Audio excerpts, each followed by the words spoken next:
this was going to happen. So we didn't look at the nitty-gritty. But eventually we found out what the rules were. And MTN says 5% plus or minus each person.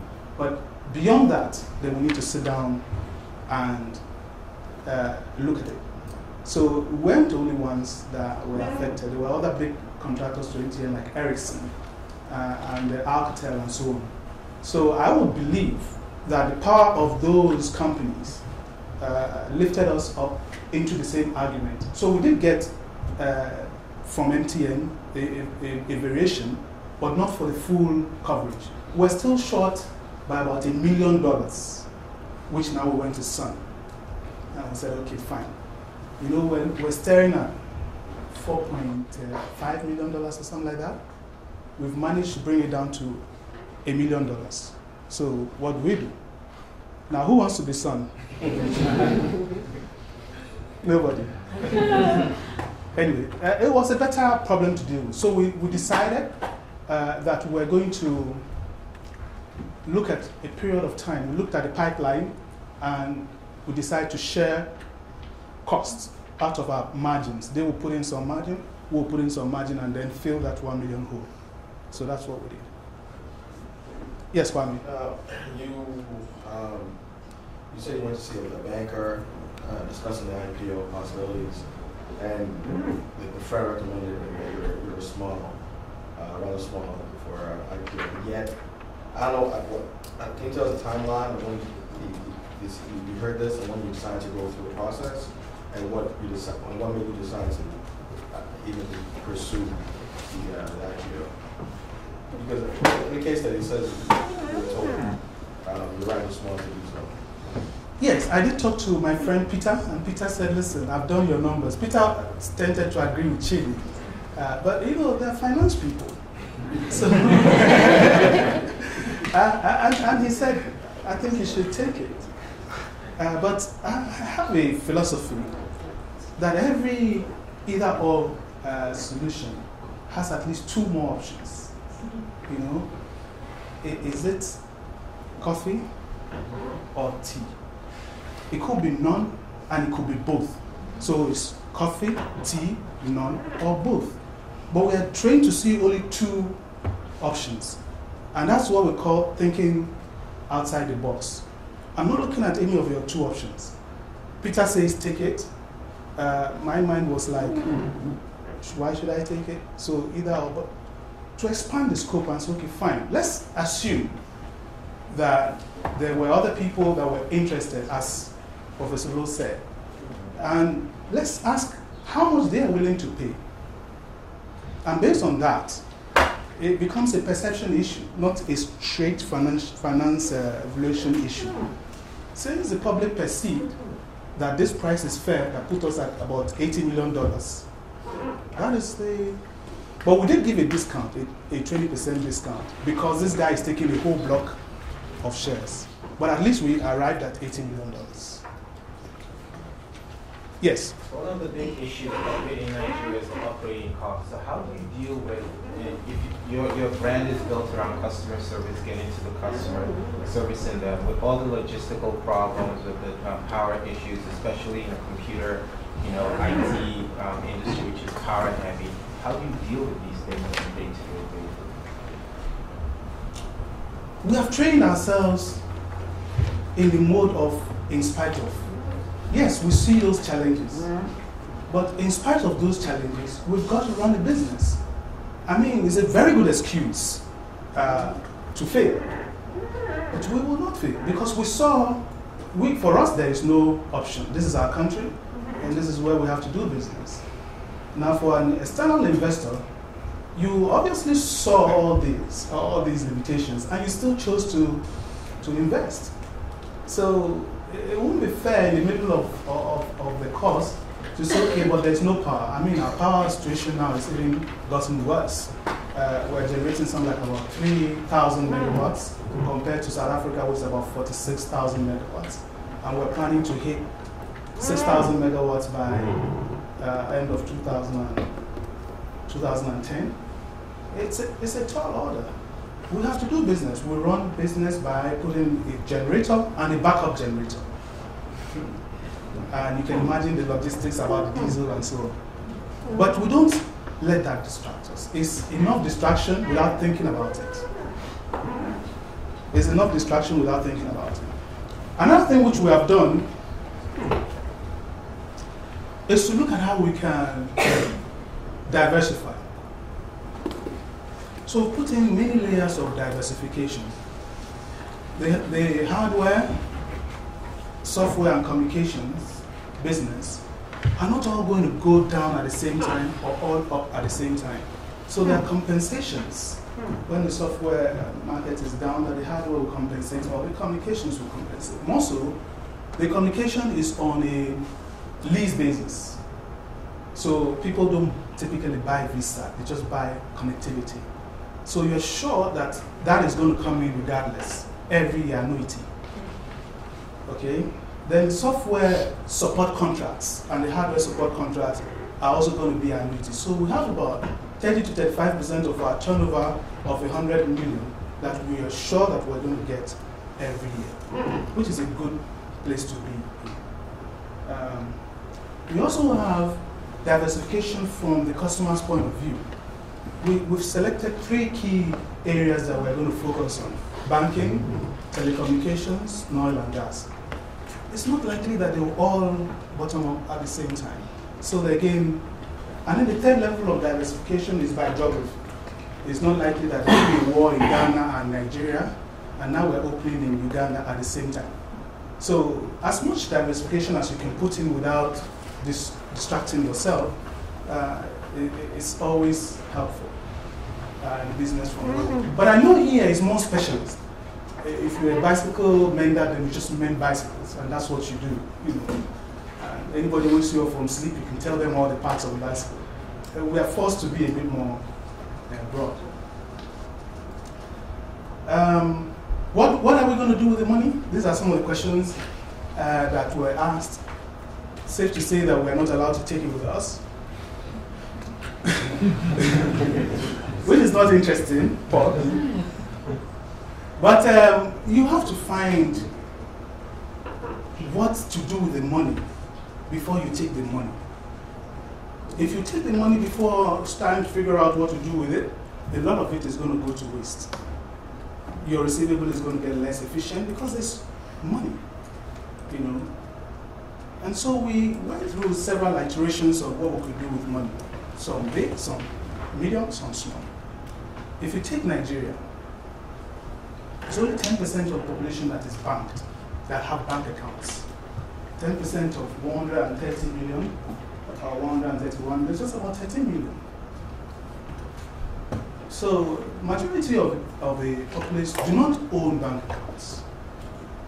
So we looked at solution riding on mobile money, because 64 million people have mobile phones, including people in the rural areas. If we could find a solution where you can pay through mobile solutions, either bills or wire money to somebody, and that's a very good area to invest in. So this is one of the things we wanted to do with money. Another area is where we went into the ATM business, because believe it or not, we have only 8,000 ATMs in Nigeria for 131 million people. I don't know how many ATMs you have in America.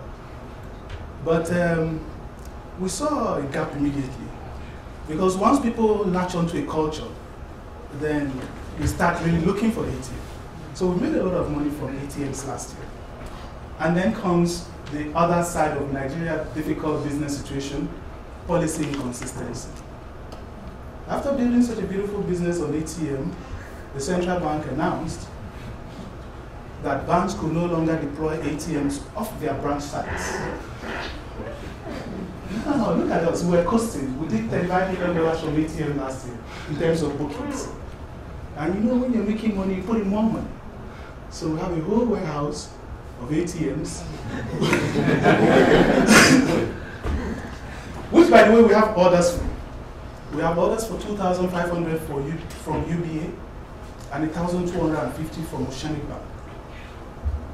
But this guy says, well, listen, this is force majeure. We don't know what to do with these ATMs. We're not just going to take them and put them all in our branches. We don't need so many branches. So what to do with it?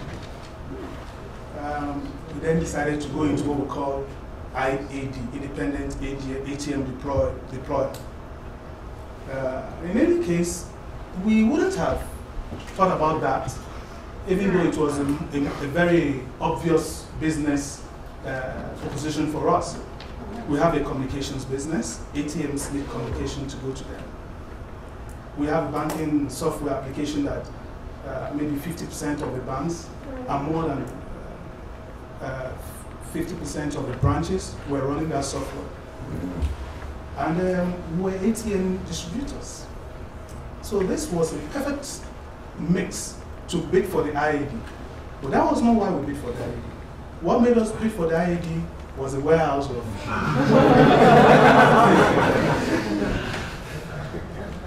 well, there are so many routes to go to the market. First, you end up at the market. So some of the money is going to be used to finance that IAD.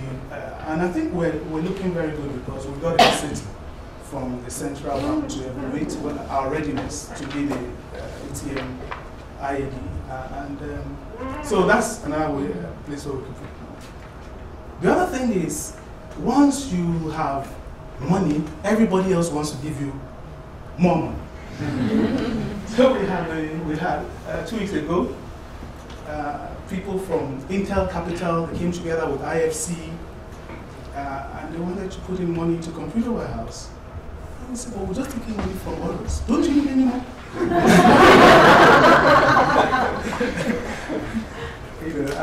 So what are the big risks?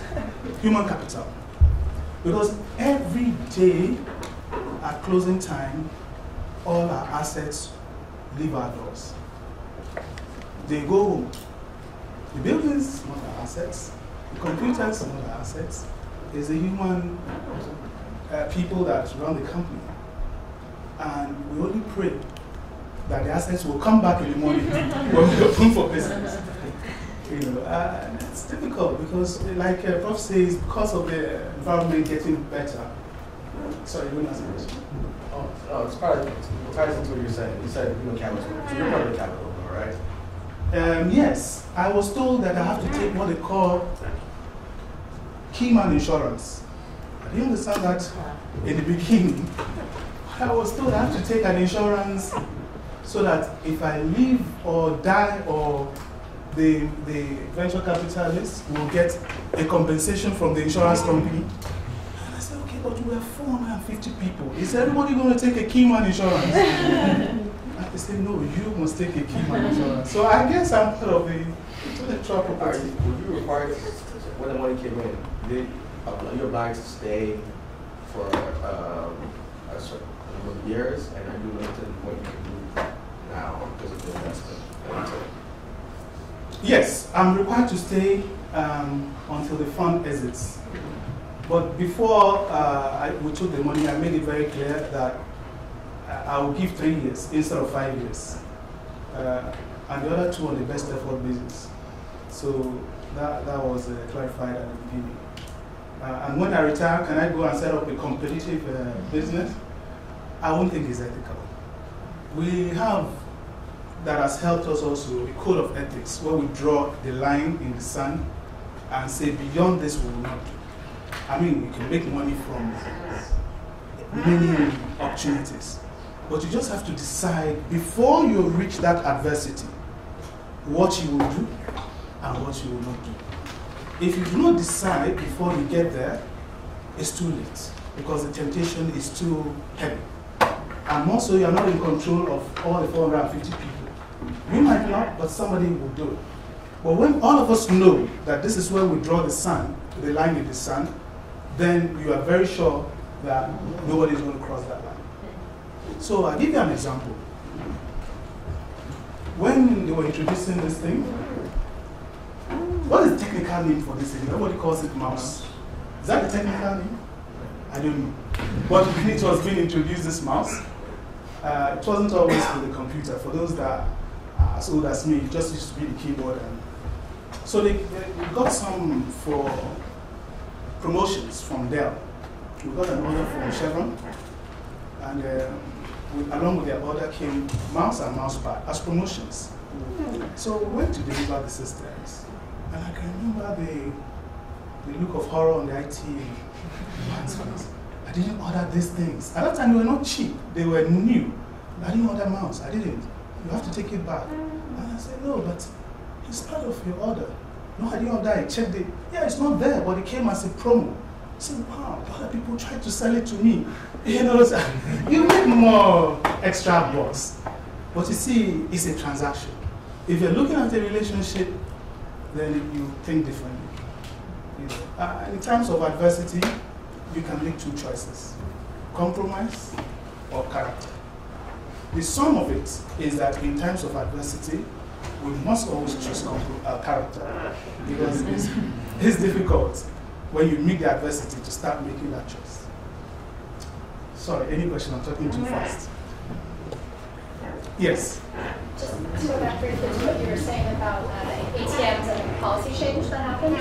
And I was just curious to what extent and how much time you would say you spend sort of trying to mitigate proactively policy changes and interfacing with the public sector in the event that such policy changes happen, or to what extent it's purely reactive in your experience and you just have to, you know, if something changes and you have to fix it. You see, policy changes are very sensitive, especially for entrepreneurial business and for even big business. So that is why I believe that you have the House of Representatives, the Senate, so that before a major policy changes, it will be debated. There will be enough warning if you have the warehouse to clear them or to block your orders and cancel them and pay the penalty. But where there is no debate, no warning, just an announcement, it's very difficult to proactively make any mitigation actions. So we always find ourselves on the back foot in a reactive mode. You know, and hopefully with entrenched democracy, things like that will happen, where we will have enough debate to look at the impact before we make such policy pronouncement. And it's not just one direction. We started some time ago with destination inspection, which means the goods coming to Nigeria, they are inspected at our port.